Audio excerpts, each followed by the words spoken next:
क्या आपको लगता है कि 1000-2000 पेंशन में गुजारा हो सकता है? नहीं ना, इसी वजह से सरकार अब ईपीएस पेंशन को 7500 करने पर विचार कर रही है और ये पेंशनर्स की मांग एक मजबूत मांग है। पिछले कई सालों से पेंशन भोगी कर रहे हैं। पेंशन भोगी देश भर के उनकी जिंदगी को और कई यहाँ पर कहे तो करोड़ों पेंशनर्स की जिंदगी बदल सकती हैं।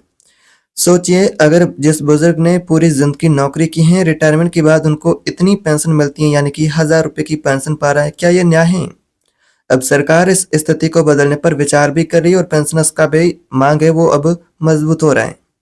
7500 की न्यूनतम पेंशन के प्रस्ताव के साथ यहाँ पर पेंशनर्स की मांग वो आगे बढ़ रही है। क्या वाकई में ईपीएस पेंशन 7500 होने वाली है? सरकार और ईपीएफ इस पर क्या विचार कर रहे हैं? और आज की इस वीडियो में ईपीएस पेंशन से जुड़े 3 नए अपडेट आ रही है जिनको इस वीडियो में जानेंगे।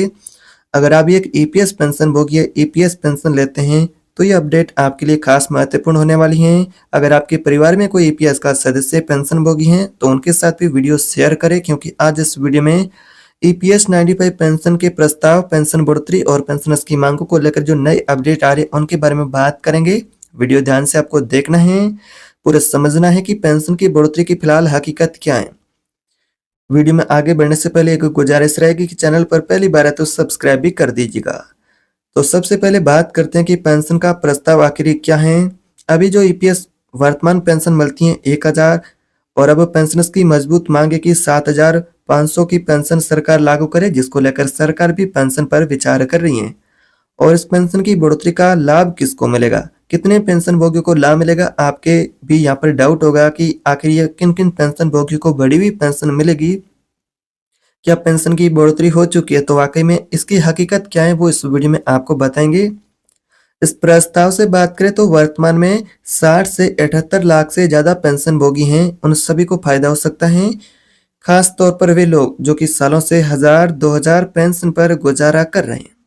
क्यों जरूरी है यह बदलाव? पेंशन भोग की मांग एक मजबूत मांग है, क्योंकि जिस यहाँ पर दर से महंगाई बढ़ी है उस दर से पेंशन में कोई पिछले 10 सालों से कहे तो इजाफा नहीं हुआ है। ईपीएस पेंशन धारकों की यही मांग है कि बुजुर्गों के लिए सरकार जीवन जीने लायक एक पेंशन की राशि दे। 1000-2000 में गुजारा करना बेहद ही मुश्किल है, इसलिए यह प्रस्ताव बुजुर्गों को सम्मान और सुरक्षा देने के लिए लाया गया है, जिसको लेकर पेंशन भोग ने सरकार से मांग भी की है, प्रस्ताव भी सौंपा है और उसको लेकर सरकार विचार भी कर रही है। सरकार और ईपीएफओ मिलकर के इस पर विचार कर रहे हैं कि अतिरिक्त पेंशन के बजट की खर्च की व्यवस्था कैसे की जाए।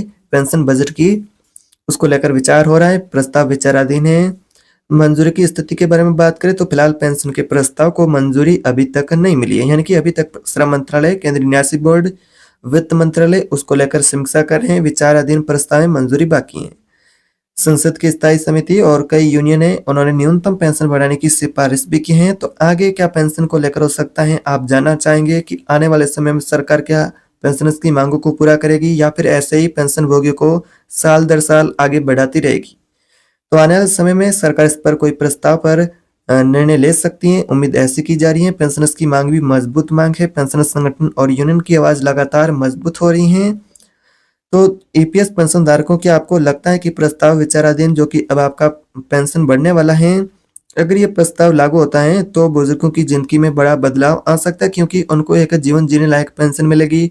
वर्तमान 1000-2000 से उनका जीवन यापन महीने का होना बहुत ही मुश्किल है। आप सभी जानते हैं कि 1000-2000 से महंगाई के दौर में क्या होता है, तो 1000 रुपए की राशि बहुत ही कम है। तो क्या आपको लगता है कि 7500 की पेंशन एक पर्याप्त पेंशन है और भी इसे आगे बढ़ाना चाहिए? अपने विचार कमेंट बॉक्स में जरूर बताइए। इस वीडियो को शेयर करिए ज्यादा से ज्यादा पेंशन भोगियों तक, ताकि हर एक पेंशन भोगी, हर एक परिवार तक यह जानकारी पहुंचे। तो ऐसी और नई अपडेट के लिए चैनल को सब्सक्राइब करना ना भूले। मिलते हैं अगले नई वीडियो में नए अपडेट के साथ।